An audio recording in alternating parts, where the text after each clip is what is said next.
All right, hello everybody. This is Andre Myron from West Coast Chainmail, and some of you are familiar with the jigs that I sell for adjusting grip modules for the Sauer P320 to have a manual safety slot.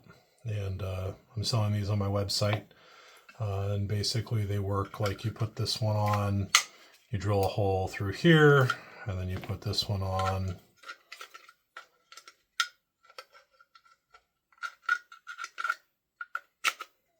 Wow, just having trouble today. Put that one on, drill the slots there, and then you've got this lovely little safety slot. And I've had a few people ask me if my jig will work for an AXG module. And the answer is sort of. If you take the grip panels off, you can take the old jig and you can put it on here. But there's a couple of problems. The first is that if you leave the grip panel on, this guy won't fit all the way on. And the second is that on the AXG module, the slide stop release area is just a little bit bigger than on the regular X module. And so when you put this on, you'll be able to slide it forwards and back a little bit, and you won't necessarily get it in exactly the right spot. So you can use it, but you have to make sure it's slid all the way back, and you have to take the grip modules off. And that leads to the second problem, which is that the grip module also needs to be adjusted a little bit here. So I have come up with a new set of jigs here that are made specifically for the AXG module. And so the first step that I'm going to show here will be drilling the hole in the slots here in this AXG module using these new jigs. And then the second part will be the adjustment of the grips, the plastic grips, to make room for the manual safety, because even with the slot cut, the manual safety will rub on this raised part of the grip, and so you have to sand that down or Dremel it down. So I'll show you a couple of different options for dealing with that particular thing, but first we're going to go through the basic drilling and slotting of this module. So this is an AXG module. It's got the poly grips on it. If you have G10 or something like that, you're going to make absolutely sure that you're doing this in a well ventilated area, preferably with a vacuum and with a respirator, because when you drill and sand G10, you get little bits of glass in the air, and you definitely don't want to be inhaling that. But this is just regular poly, so I can do that here in my workshop. So just like with the other jig, the first thing we're going to do is take this jig, we're going to put it on here. We're going to get the 1/4-inch drill bit going, and we're going to just drill our hole. Now, because this is metal, it's going to be a little bit slower going than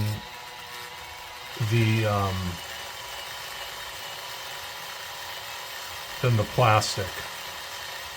So we're just going to get this in here. We're going to go nice and slow through that aluminum.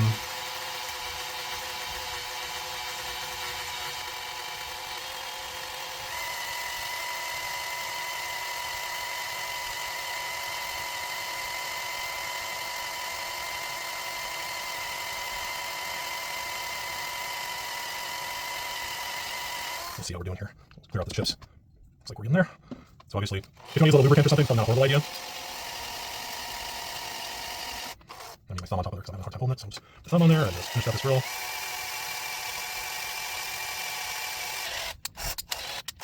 Looks like we're almost through. It's catching up a little bit there, so I'm just going to tighten that down a wee bit. We'll finish out this hole.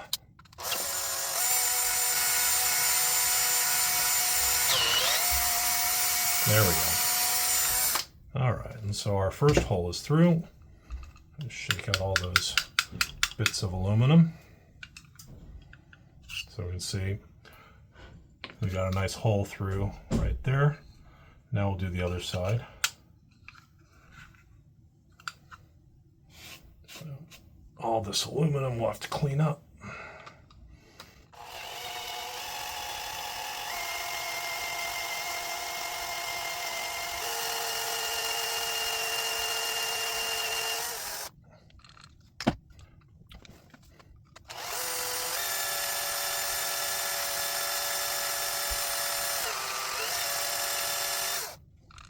Good to shake the chips out every now and then.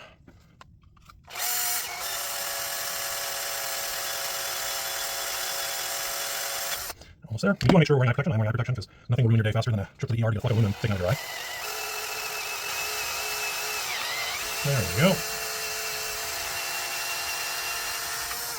go. And we're all the way through. So we can see we've got our hole drilled all the way through now. And you can see that it's taken out a little bit of the top of our grip module, which is what we want, or the grips. So now we can move to the second part of this, which is cutting the slots. So again, we have a similar jig just like before, and now we can use, just like we did before, a hacksaw blade or a hobby saw, something that's capable of cutting through the aluminum. So let's get this on here, and we'll start our cut.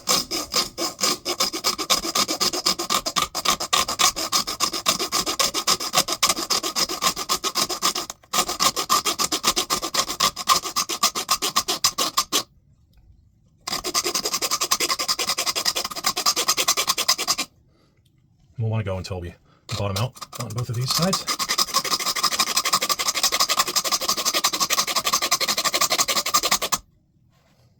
See how we're doing there. Looks like we got through on this side, and we got through on that side. So that is one side done. Now we'll do the other side.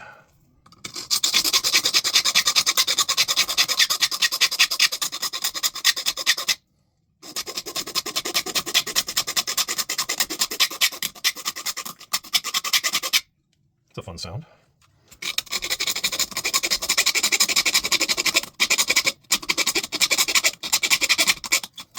Let's see how close we are. A little bit further.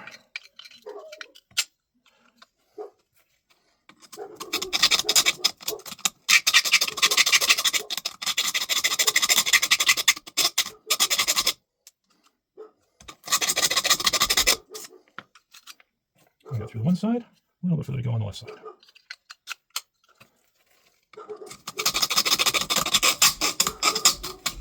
There we go. There we go. So now we've got our basic cut here. And so we can clean that up with a file or with a little bit of sandpaper, but it looks pretty clean for the most part. So now what I'm going to do is I'm going to go off camera. I'm going to clean all this up, and then we'll talk about how to deal with the grip module interference here. So stand by for part 2. Okay, we're back and we've cleaned up our grip module. I just rinsed it off with a little bit of water, dried it off. And you can see the slots look pretty good. So we're going to go ahead and test fit with our FCU here. All right, there we go. So manual safety FCU. I'm just going to slide that right in. And put the takedown lever in.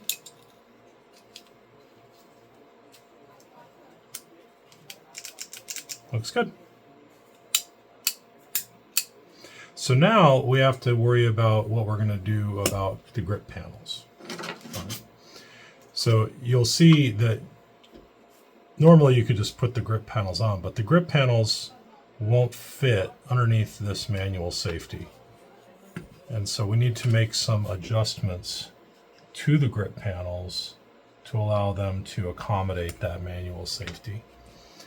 And there are a few different ways that we can go about this. So I'm going to offer 4 different solutions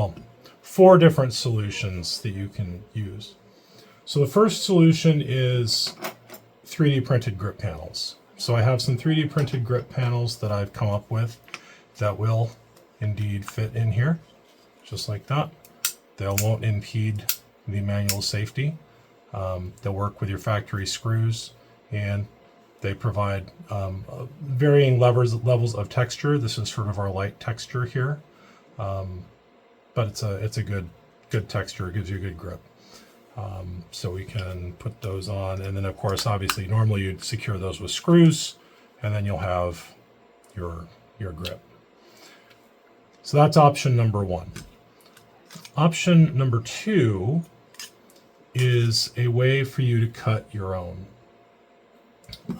And I recommend this for wood or for plastic, but I do not recommend it for fiberglass or G10. The reason being that fiberglass G10, like this, so here if you've got, you know, this kind that's built up in multiple layers of glass-filled epoxy, if you use this technique, you're going to put glass fibers in the air, and you don't want to inhale glass fibers. You could use it with this jig, but I don't recommend it. And I'll talk about a solution for that in a minute. But if you're doing wood or you're doing plastic, I have these jigs available. And so I've got one for the left and one for the right. And basically what you do is you snap your piece in here, and it has a lid, and you put the lid on like so. And then what you do is you get yourself your Dremel, and you have a router attachment kind of like this, okay? And that allows you to adjust the depth of the cut. And what we're going to want to do is we're going to want to set the depth of the cut to be less than the depth between here and the blue part right there, okay? So I'll put this on here and I will adjust this so it's touching, and then I'm going to raise it up just a little bit because I want to take a shallow pass first. I don't want to go all the way down. Now I'm still touching, so I'm going to come up a little bit more.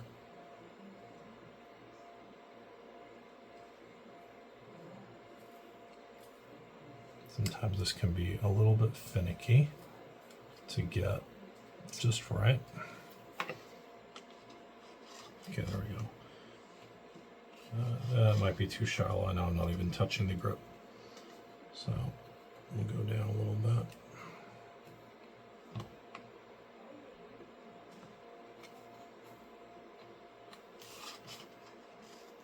There we go. So now I'm not touching up here on the blue part, but I can feel it rubbing against the black part here. Okay. And so I'm using a single flute cutter, 1/8 inch single flute cutter here, which works really well for plastics. If you're doing wood, you'll probably want to use a spiral cutter or a 2 flute cutter. Just works a little bit better for wood.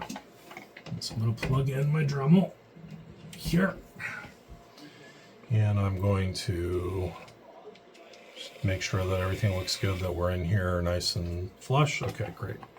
And I'm going to angle it this way so that I can see what I'm doing.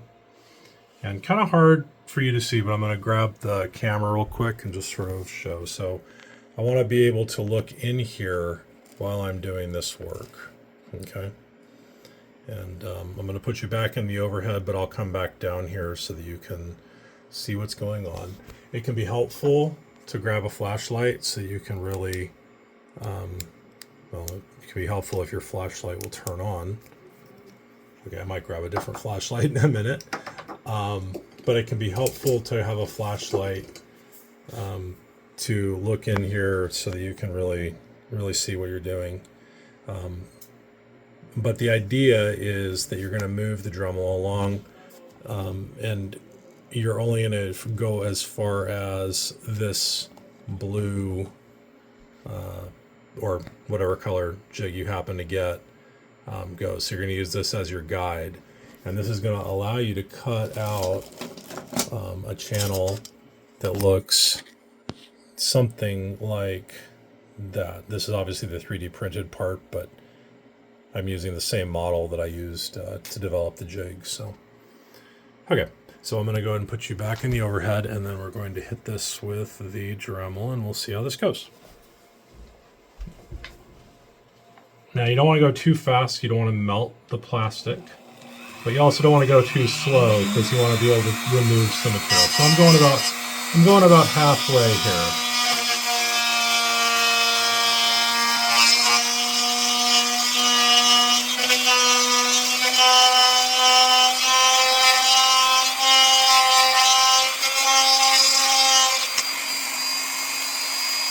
Okay, there we go.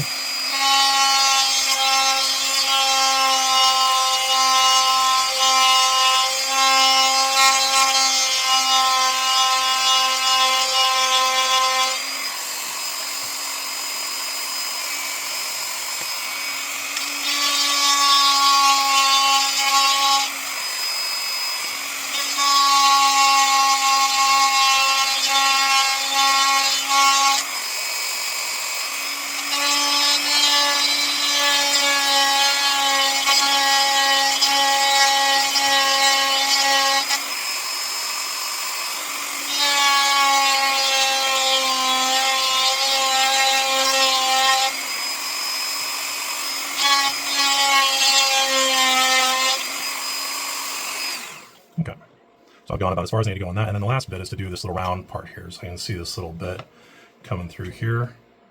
So I can just slip this in here.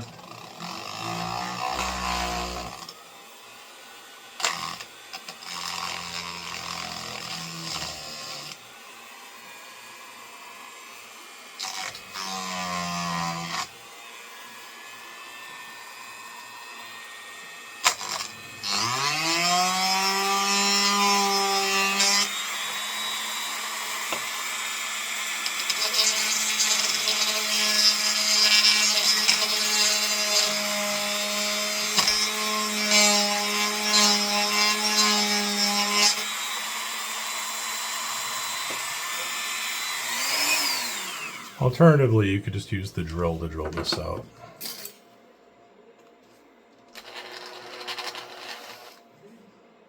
That's probably the easier way to go about it. Just use the drill. All right, so there we go. Okay, now if we take this out,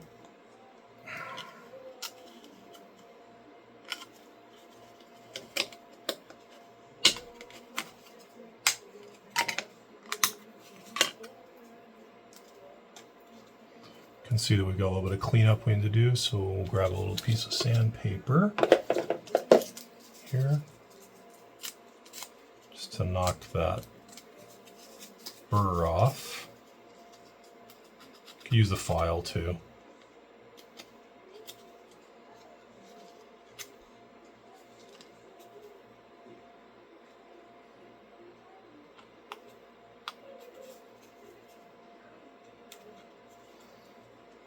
And then we can test fit this and see if we got enough off. Now it looks like it might need a little bit more work back here on the back.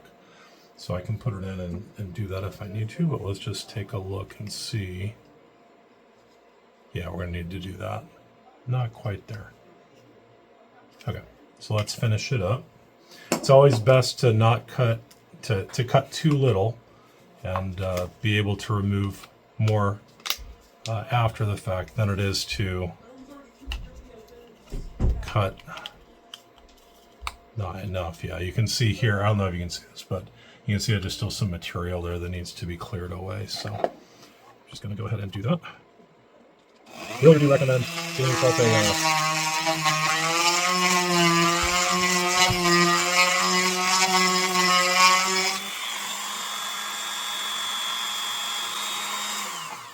really do recommend a good light to be able to see what you're doing down here, but that looks pretty good.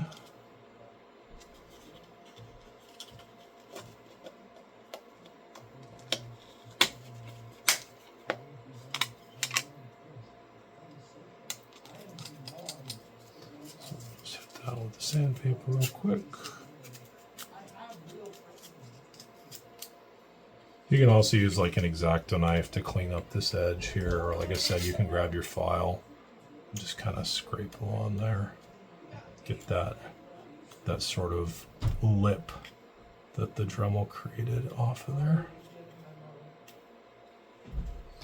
All right, let's test fit that and see if we got far enough. If we can go a little bit further. And we go a little bit further, we're almost there.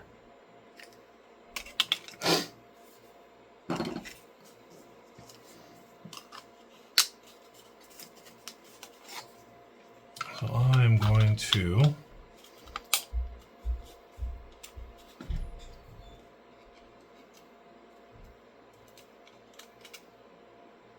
can see here, this is the material we still have to remove right here. All right.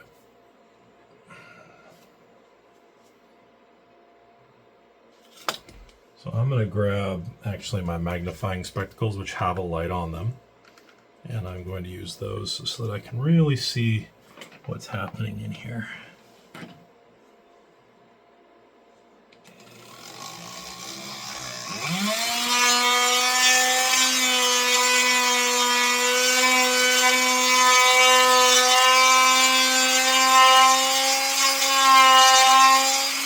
That makes a huge difference.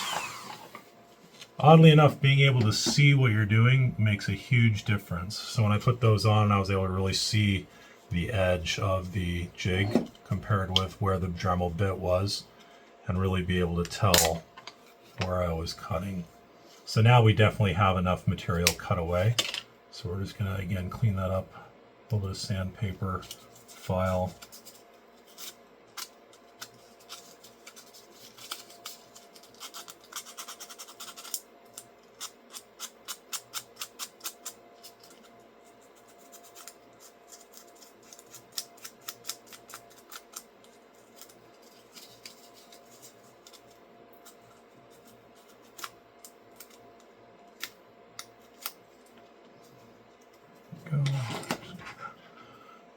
Bevel that edge a little bit with the file here, get that fuzz off.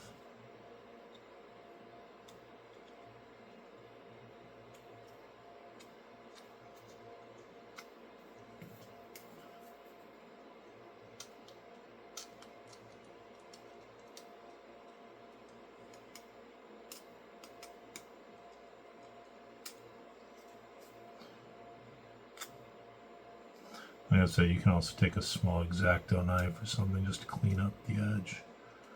But that looks like it will fit nicely. So let's go ahead and test fit that.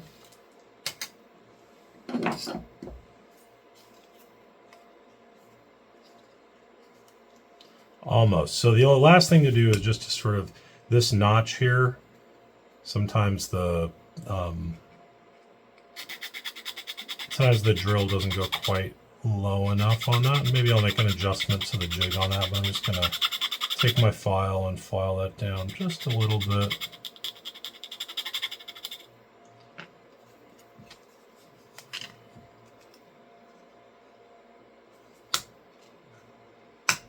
There we go.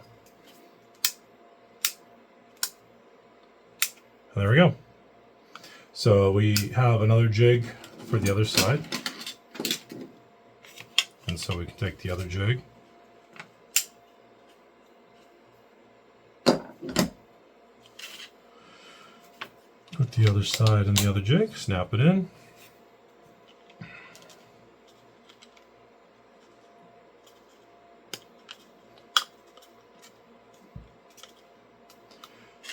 Down there, I'll clean this up real quick. Okay, and this time I'm going to use the light from the get-go, and that should make it a lot more smooth, since I'll be able to see exactly where I'm at.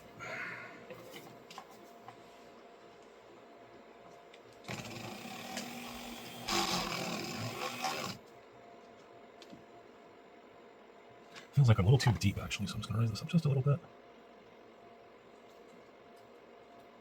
There we go. That's okay.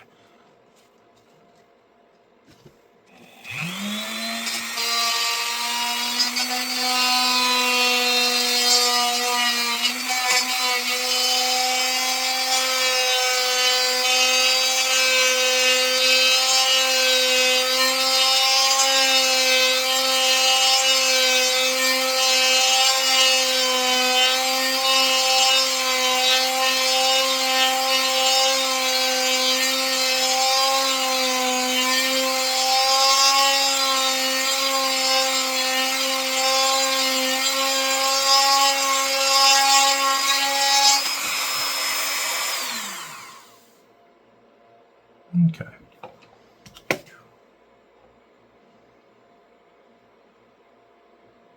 That's pretty good. Let's go ahead and drill out the back.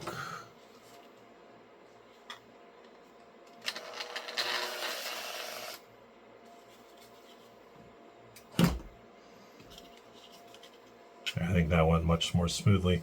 It's amazing what a little bit of light can do for you. So, moral of the story: use light to your advantage. Now, if you can't get this off, you just want to get like a thin blade or something in there that you can use to pry it open. I happen to have this little scale right here. I'll just slip that in there and just give it a twist. Pop that open. There we go. So we do have a little bit to sand off here, little fuzzies.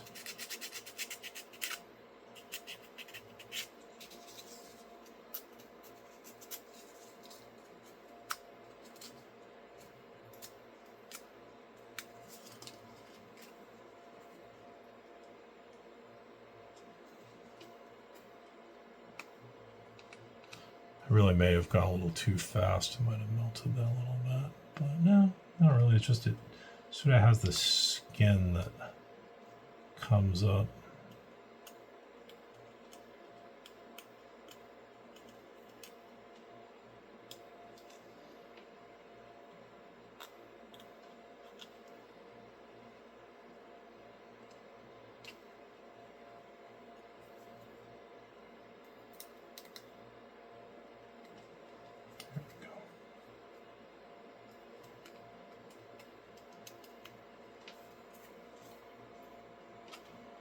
Okay.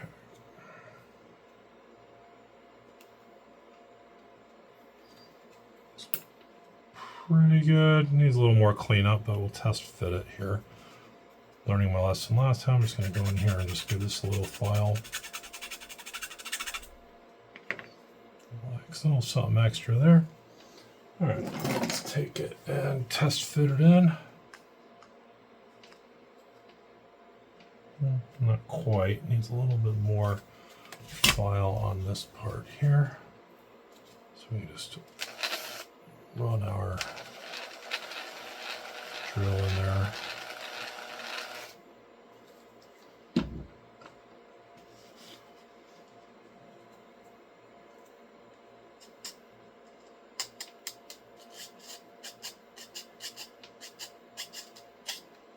So that's telling me I need to adjust that jig downward just a smidgen.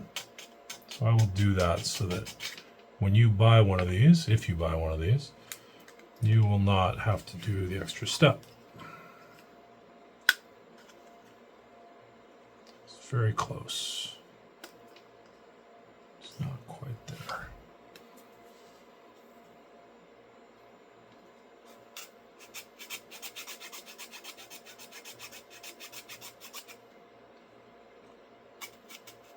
This is a half moon file, by the way, so it is rounded on the one side, so I'm not just doing a straight edge into this.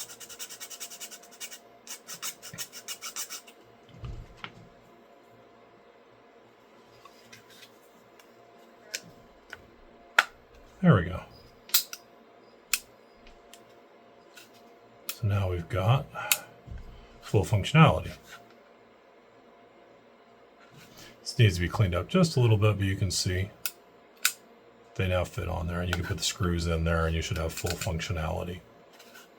Okay, so obviously that's kind of a pain, but it's better than doing it freehand. The other option that I have for you, besides the 3D printed or the jig for cutting your own, is you can do one of two things. I will have a small number of grip panels that I've already cut, like these, available. And I do these on my CNC machine, and I'll show you what that looks like in just a minute. But basically, I have a jig in my CNC machine that I put these into, and then it will cut these out with precision, right? And so I'll show you what those look like.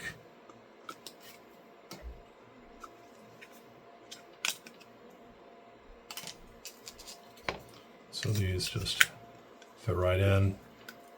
You can see what those look like. They're very nice, very precision. And I can do any, well, I can do any non-metallic material right now. So right now I can't do aluminum or brass. So if you've got like the gridlock brass or something, I can't do those. But I can do G10, I can do plastic, I can do wood, I can do any of those that you like, and they will be very nice there. So I can send you some that I've already done, or I'll also have a service where you can send me your grip panels and I will cut them and send them back to you, either with the jig, or if you want to get the jig separately, you can get the things. So you'll be able to buy it in a bundle. you'll be able to buy it a la carte, as it were, but you'll have options. So again, your options are going to be either 3D printed grip panels like such,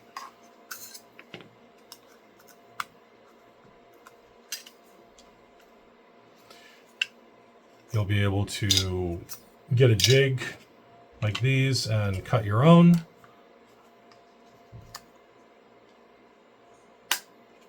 Or you can buy them pre-cut from me, or you can send me yours and I will cut them for you. So anyway, I hope this is helpful. I hope this leads to a lot of great AXG builds with the manual safety. I'll show you a couple of mine here at the end of the video. And then, yeah, hopefully this helps the community out there. So thanks for watching. This is West Coast Chainmail, and I'll wish you happy shooting.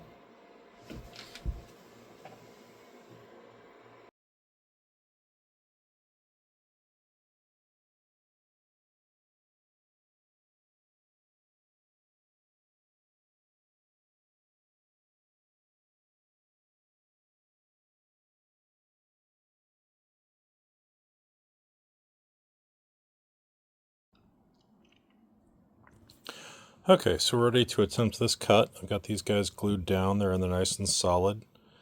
And so because this is G10, that means it's glass-filled epoxy, basically. We don't want to be breathing any of this dust. So I'm going to start up a shop vac, and then I will start up the cut. And I'm going to just kind of hold the shop vac on this to make sure that none of the fun fibers wind up in my lungs. And then once it's done, we'll give it a try. So I'm going to grab the shop vac here. Reaching, turning it on. And hit go.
That looks pretty good.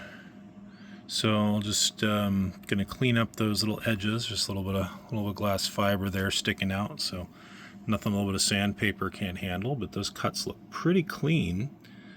And so I'll get those cleaned up, and then we'll test fit them on the pistol and see if it all works out. We'll be back in a minute.